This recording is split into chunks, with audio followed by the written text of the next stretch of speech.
To the young people who are watching, it is... I love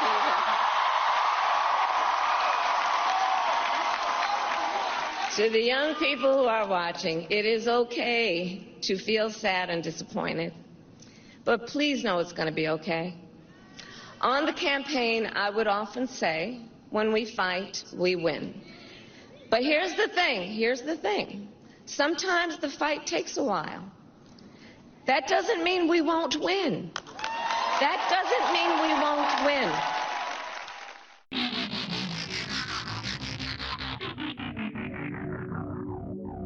Hello and welcome to What the Just Happened Today, your essential guide to the daily shock and awe in national politics. I'm Joe Amditis. Let's get to it. It's Wednesday, November 6th, 2024. Welcome to day 1387.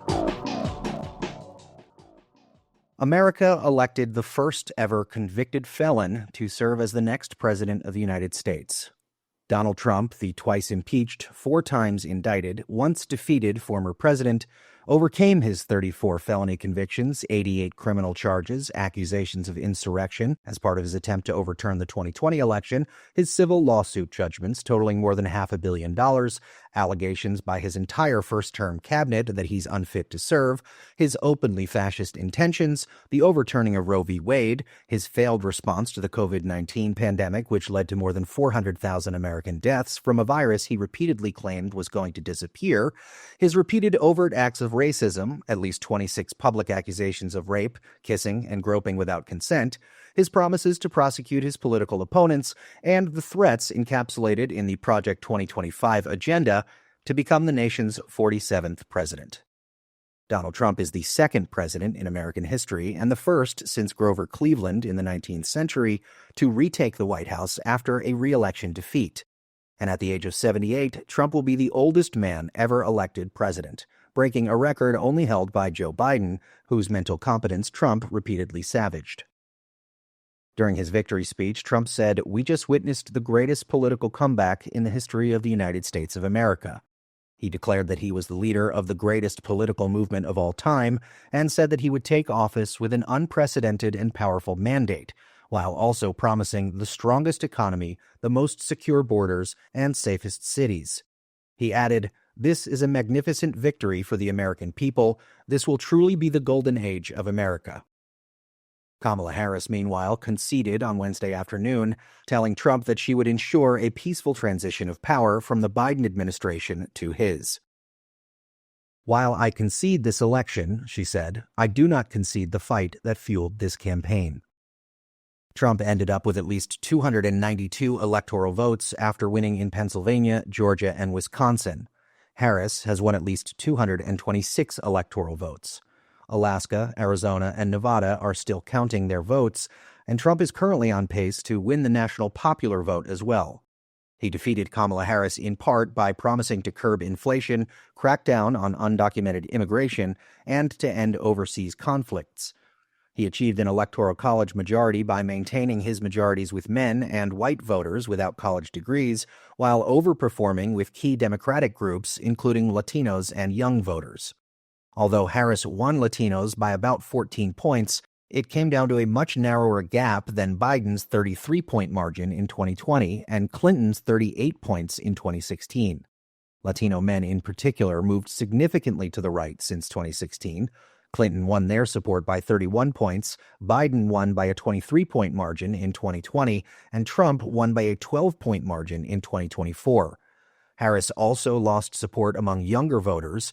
In 2020, Biden won 18 to 29-year-olds by 24 points, compared to just 11 points for Harris in 2024. In the 30 to 44-year-old range, Biden won support by 6 points, compared to just 1 point for Harris. Meanwhile, Republicans also gained control of the Senate, and while the House is still up for grabs, Senate Republicans flipped seats in West Virginia, Montana, and Ohio to secure the 51-seat majority, at least. In order to gain control of the House, Democrats will need to flip 4 seats from Republicans, while also holding on to all of their own. Republicans entered Election Day holding a 220 to 212 majority. Moving on, Special Counsel Jack Smith is preparing to drop the 2 federal criminal cases against Trump to comply with a long-standing DOJ policy that a sitting president can't be prosecuted. The department policy, which was put in place in the year 2000, states the indictment or criminal prosecution of a sitting president would unconstitutionally undermine the capacity of the executive branch to perform its constitutionally assigned functions.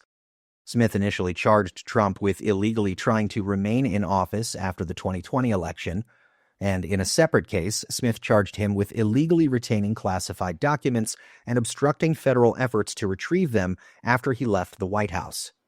Judge Eileen Cannon, who was appointed to the bench by Trump, dismissed the documents case in July on grounds that Attorney General Merrick Garland had no authority to appoint Smith in the first place. Smith has been appealing that decision, and Trump recently said he'd fire Smith within 2 seconds after he returns to the White House. In international news, Israeli Prime Minister Benjamin Netanyahu fired his defense minister while the world's attention was focused on the U.S. election. Yoav Gallant was one of the most vocal and prominent critics of Netanyahu's war strategy and was pushing for a ceasefire in exchange for a hostage release deal. His firing removed the main advocate for such a deal.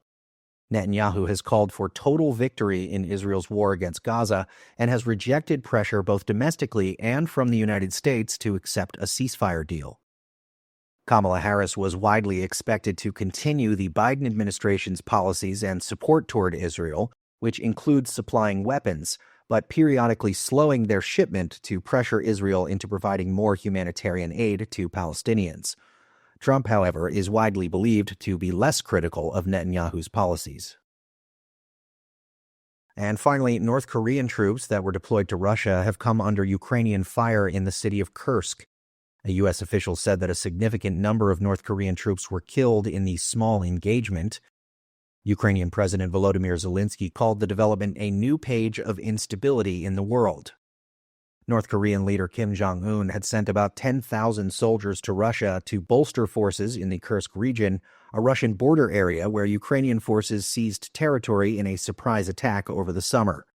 Russia initially provided the North Korean troops with training of a 1-month period and artillery and drones, but that has since been reduced to a week so that they can get engagement on the battlefield. The Pentagon, meanwhile, says it is unable to confirm reports that North Korean troops are gorging on pornography with their new expansive internet access in Russia. That's all for now. You can find the links and sources for all of these stories on the main website.